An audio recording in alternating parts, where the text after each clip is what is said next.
vai tratar de um assunto que é importantíssimo, poderosíssimo, muito frequente em concursos públicos.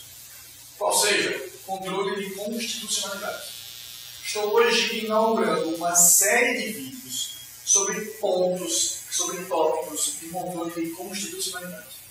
Se você eventualmente perder algum vídeo, não tem problema. O Facebook ele vai sumindo, né? Ele vai desaparecendo na timeline a informação. Porém, você pode mandar um e-mail para mim. Qual seja, está aqui embaixo, nelsonfranca@gmail.com. Perceba que é França sem cedilha e França sem A. O C é mudo. franca@gmail.com. Tá certo? No vídeo de hoje, vou falar sobre o amigo da corte, o amicus curiae. O que é o amicus curiae? Muito fácil, muito simples. O amigo da corte seria, eu vou dizer assim por enquanto, um terceiro que pede ao Supremo, no controle concentrado de constitucionalidade, para ser ouvido. Eu não entendi nada, Nelson. É muito simples. Imagine o controle de constitucionalidade. Vou colocar você no contexto. Tá? O que é controle de constitucionalidade? Controle de constitucionalidade é a verificação de uma norma, é examinar uma norma, uma lei, uma medida provisória, um decreto legislativo, uma resolução, não importa, um tratado internacional, um decreto autônomo, é verificar se essa norma, seja ela qual for, está ou não agredindo a Constituição Federal. Verificar se a norma está ou não agredindo a Constituição Federal é o que chamamos de controle de constitucionalidade. Tá certo? Tá bom? Certo, esse controle pode ser feito de duas formas. Quem já estudou comigo sabe. O controle pode ser difuso ou concentrado. Controle difuso ou concentrado. Controle difuso, primeiro. Controle difuso é aquele feito por qualquer juiz ou tribunal. Repito para você, meu bem. Controle difuso é aquele feito por qualquer juiz ou tribunal. A juíza de licência pode fazer controle de constitucionalidade? Pode, controle difuso. O juiz de Campina Grande, o juiz de São Paulo, o Tribunal de Justiça do Rio de Janeiro, pode fazer controle de constitucionalidade? Pode. O STF, o STJ, podem fazer controle de constitucionalidade? Claro que pode. Qualquer juiz ou tribunal pode fazer controle de constitucionalidade. Certo, meus amigos? Esse é o controle difuso. Aquele feito por qualquer juiz ou tribunal. E o controle concentrado é aquele feito por um e somente um tribunal. Esse tribunal será ou o STF, ou o TJ, ou o Supremo Tribunal Federal, perceba, ou o Tribunal de Justiça do Estado. O controle concentrado é aquele que é feito por um só tribunal. Está nas mãos de um único tribunal. Que tribunal é esse, Nelson? Ou o STF, ou o Tribunal de Justiça. Certo? Mas seja qual for o caso, seja controle concentrado feito pelo TJ, seja pelo STF, o controle concentrado não se admite a intervenção de terceiros, que você estuda lá no processo civil. Não há intervenção de terceiros.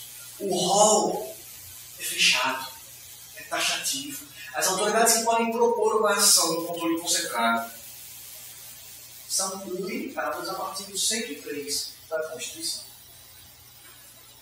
Só as autoridades do artigo 103 da Constituição Federal podem propor a DINS, a DECOM, a DPF.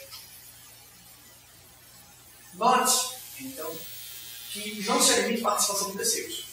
Contudo, é possível, é admissível um amicus curiae. Ponto sempre cobrado em provas objetivas. É sempre admitido um amigo da corte. O amicus curiae.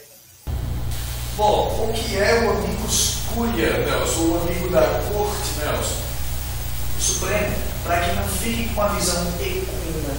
O Supremo, para não ficar com uma visão unidirecional, ele admite que pessoas externas ao processo, externas a ti, por exemplo, dê a sua opinião. Fale alguma coisa a respeito sobre aquela matéria.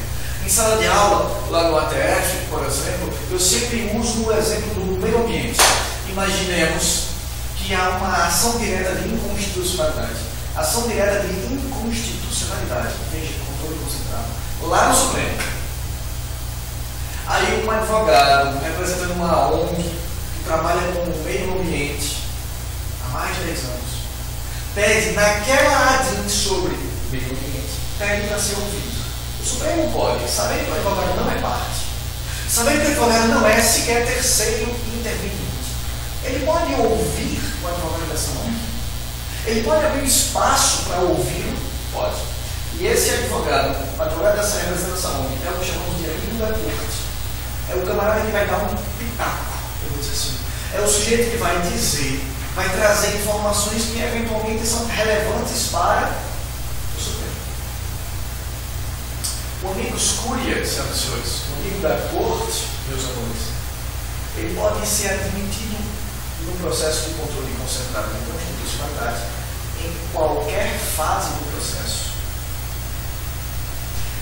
de maneira escrita ou verbal. Certo? Quem admite a entrada desse terceiro, quem admite a entrada do amicus curiae é o ministro relator do processo. Anote isso. E sobre a decisão do ministro relator, admitindo, aceitando o advogado ou não aceitando, sobre a decisão do ministro relator não se admite recurso. Não cabe recurso. Certo? Então o advogado daquela ONG pediu para ser ouvido. O relator vai dizer assim, tudo bem, eu quero ouvir. Aí vem um outro advogado de uma outra ONG, também trabalhando no meio ambiente, dizendo assim, eu quero ser ouvido também. O ministro relator vai dizer, não, você não quer. E quanto a essa decisão, não cabe. Certo? É claro? Um último detalhe, para o vídeo ficar completo. O pedido tem que ser feito em qualquer fase do processo, como eu falei, de maneira verbal ou escrita, eu também já fiz. Mas tem que ser antes da marcação da data do julgamento do processo. Certo? Antes do processo entrar na pauta de julgamento. Tá bom? Não cabe recurso. E se o posicionamento do amigo da corte, preste atenção nessa parte final, se o posicionamento do amicus curiae não for seguido pelo Supremo, o advogado apresentou argumentos, mas argumentos foram ignorados. Se o posicionamento não for seguido, não cabe também recurso. O amigo da corte não pode recorrer. Não cabe recurso, seja porque ele não entrou, não foi aceito como amigo da corte. Não cabe recurso, seja porque os argumentos deles não foram levados em consideração. Certo? Tá bom? Fico por aqui. Não deixe de acompanhar o Facebook, ou o meu canal no YouTube, ou o meu site, nelsonfranca.com. Tá certo?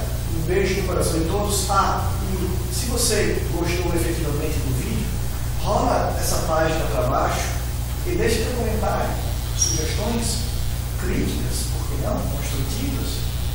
Certo? Isso vai me dar um feedback que é sempre muito importante para aumentarmos cada vez mais a qualidade. Deixa teu comentário aqui para ver se encontrou algum bom assunto, se você quer mais vídeos sobre